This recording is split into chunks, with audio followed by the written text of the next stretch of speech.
최원영의 책갈피 67번째 시간입니다. 오늘은 나를 망가뜨리는 내 안의 도둑 4가지라는 제목으로 생각을 나누겠습니다. 위험은 대부분 밖으로부터 우리에게로 다가옵니다. 예상하지 못한 홍수나 가뭄 또는 화재나 전쟁 등이 그렇습니다. 이런 커다란 재앙만 위험은 아니겠죠? 우리 일상에서도 크든 작든 위험은 늘 도사리고 있습니다. 믿었던 사람으로부터 사기를 당한다든지, 묻지마 폭력을 당한다든지, 이렇게 평범한 우리의 일상에서도 남의 일만 같던 일들이 언제 우리를 엄습할지 아무도 모릅니다. 그런데 이렇게 바깥으로부터 우리에게로 들어온 위험들보다 더 무서운 것이 있다고 합니다. 그것들은 무엇일까요? 그리고 그것들은 어디에 있을까요? 만약 우리가 그것을 알 수만 있다면 해결할 수 있는 방도를 수월하게 찾을 수 있을 겁니다. 오늘은 밖에 있는 위험보다 더 무서운 위험은 우리 내면에 있다라고 말하는 저자들의 조언을 되새겨 보도록 하겠습니다. 모든 고민은 탐욕에서 발생한다고 합니다. 고민은 어떤 모습으로 나타날까요? 류순 씨가 쓴 나를 피곤하게 만드는 것들에 반응하지 않는 연습이란 책에는 고민을 이렇게 묘사하고 있습니다. 사는데 쫓겨 항상 마음에 여유가 없다. 지금 하는 일이 만족스럽지 않다. 미래를 생각하면 불안하다. 끔찍한 일, 불행한 사고, 실패가 거듭되어 침울하다. 성격이 맞지 않는 사람이 있어서 스트레스를 받는다.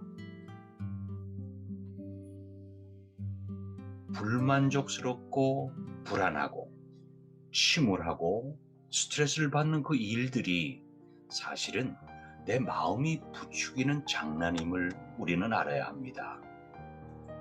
그래서 상처난 마음이 또 다른 감정을 낳고 그 감정이 또 다른 감정으로 이어져 결국에는 커다란 사고를 칠 수도 있습니다. 저자는 이렇게 말하고 있습니다. 아침에 붐비는 지하철 안은 만원이다. 출근 전쟁이 일어난 거다. 친절머리가 난다. 이것이 마음을 우울하게 만든다. 그리고 이어 분노하고 이 분노가 별것도 아닌 것에 다툼을 벌이는 거다. 중요한 자리에서 실수한 모습을 떠올리며 부정적인 상상을 하면 불안감과 긴장을 만들어낸다. 저자는 이렇게 무슨 일을 하든 우리의 마음은 늘 반응을 하게 되고 결과적으로 늘 짜증을 내거나 침울하게 되며 또는 앞날에 대한 불안감과 압박감이나 실수로 인한 후회 등의 고민이 생긴다고 주장하고 있습니다.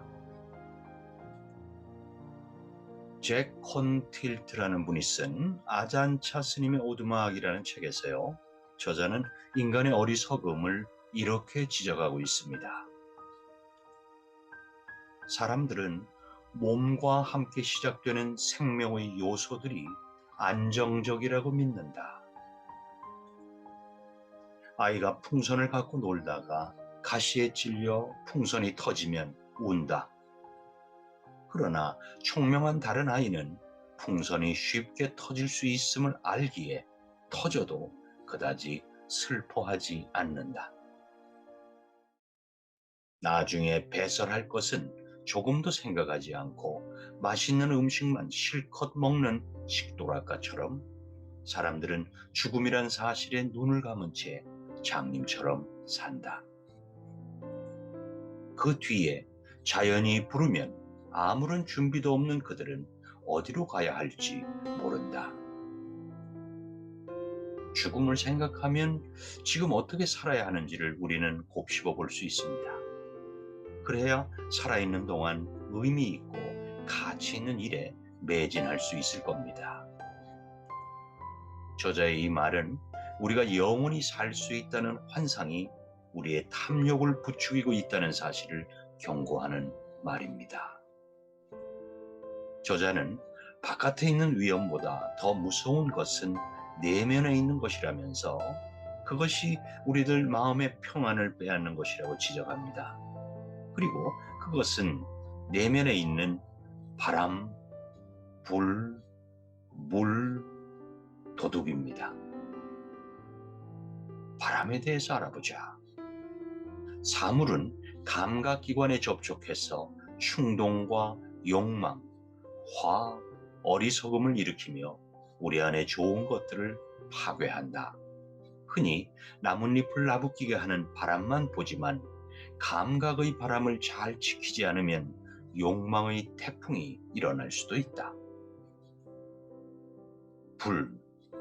불처럼 탐욕과 미움, 망상은 늘 우리를 불태운다. 욕망과 싫어하는 마음으로 인해 그릇되게 말하고 망상으로 인해 좋은 것을 나쁘게 보고 나쁜 것을 좋게 보고 추한 것을 아름답게 보고 하찮은 것을 귀하게 본다. 명상하지 않는 사람은 이 점을 못 본다. 그래서 이런 불에 지배당한다. 물처럼 마음속에서 번뇌의 홍수가 일어나면 참된 본성은 흙탕물 속에 잠겨 보이지 않는다. 진정한 도둑은 바깥에 없다. 마음속에서는 5가지 집착과 집합체라는 강도들이 늘 우리를 강탈하고 때리고 파괴한다. 이 5가지 집합체는 무엇일까?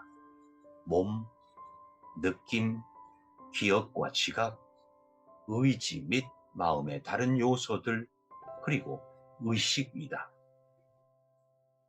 첫째는 몸이다. 누구나 질병과 아픔에 시달린다. 몸이 기대에 어긋날 때 슬퍼하고 탄식한다. 자연히 늙고 쇠약해진다는 것을 이해하지 못하면 괴로움을 겪는다. 사람은 다른 사람의 몸에 매력이나 혐오감을 느끼면서 자신의 참된 평화를 빼앗긴다. 둘째, 느낌이다. 아픔과 즐거움이 일어날 때 그것들이 일시적이고 고통이며 우리 자신이 아님을 잊는다. 우리는 감정을 자기 자신과 동일시하며 이러한 그릇된 이해 때문에 고통을 받는다. 셋째는 기억과 지각이다.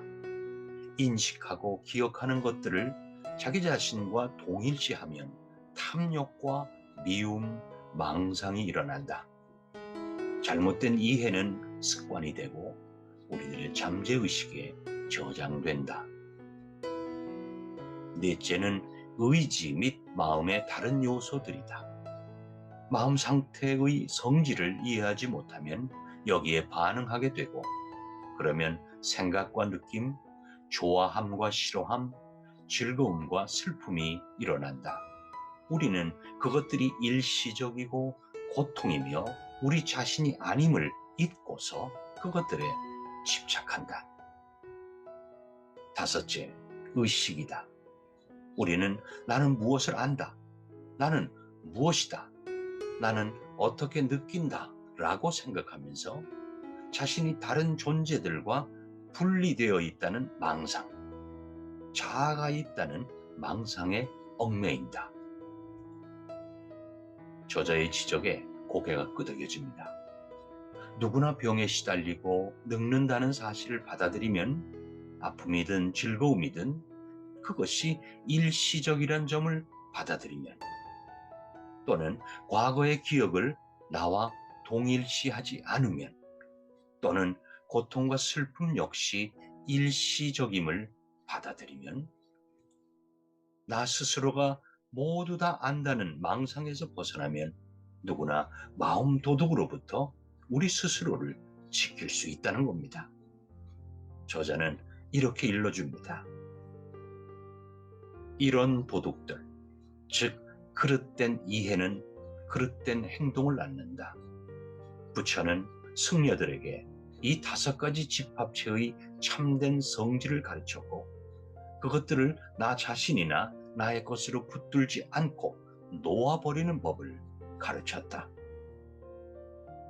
누군가가 우리를 저주해도 우리에게 잘하는 느낌이 없으면 그 일은 그냥 내뱉어진 말과 함께 끝나고 우리는 고통을 겪지 않는다. 불쾌한 느낌이 일어나면 그 느낌이 나 자신이 아님을 알므로써 그 자리에서 멈추게 해야 한다. 그러니 이 5가지 집합체를 탐구해라. 깨끗한 숲을 만들어라. 한 번의 실수로 주눅이 들어서 삶을 제대로 영위하지 못하는 경우도 참 많은 것 같습니다. 나 자신의 단점 때문에 나의 장점까지도 살리지 못하는 경우도 많습니다. 이건 역시 어리석은 일이 아닐까요? 바깥에 있는 위험보다 더 무서운 것은 우리 내면에 있고 우리 내면에 있는 이 5가지 착각 또는 그 착각으로 인한 위험성. 다시 말씀드리면 우리의 삶을 송두리째 망가뜨리는 이 도둑을 물리치기 위해 우리가 받아들여야 할 점이 뭔지를 다시 한번 떠올려 봅니다.